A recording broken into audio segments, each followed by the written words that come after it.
যারা অতিরিক্ত চিন্তা করেন তাদের জন্য এই 5টি কথা। 1 নাম্বার, একদিনে সবকিছু ঠিক হয়ে যায় না, কিন্তু কোনো একদিন সবকিছুই ঠিক হবে। সেদিন তুমি হেসে দিবে, কষ্টগুলো দুর্বিত হয়ে সেদিন তুমি হাসবে।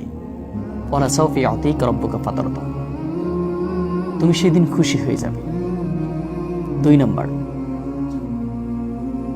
তোমার উপরে একজন সৃষ্টিকর্তা আছে, যিনি তোমার সমস্ত কিছু নিয়ন্ত্রণ করছেন।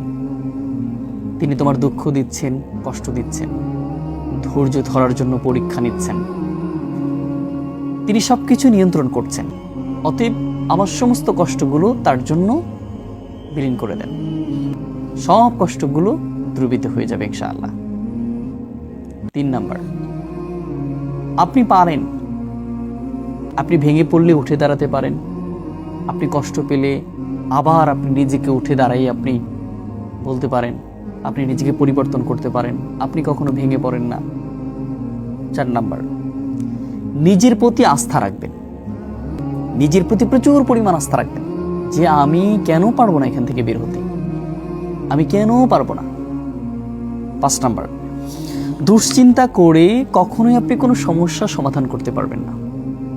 চিন্তা করে কখনোই আপনি সমস্যার সমাধান করতে পারবেন না। এজন্য চিন্তা দূর করতে হবে এবং নিজেকে মন খুলে হাসতে হবে। হাজার কষ্টে থাকলেও নিজেকে হাসান, নিজেকে একটু সবসময় আনন্দের মধ্যে রাখুন।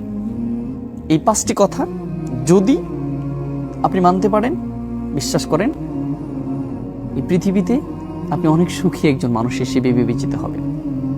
সর্বোপরি বলতে চাই, ধৈর্য আমাদের জীবনের সবচেয়ে গুরুত্বপূর্ণ একটি বিষয়। ধৈর্য ধরতে পারলে আল্লাহ আমাদের উত্তম কিছু দিবেন, ধৈর্য না ধরতে পারলে আল্লাহ আমাদের কষ্টের মধ্যে নিমজ্জিত করবেন।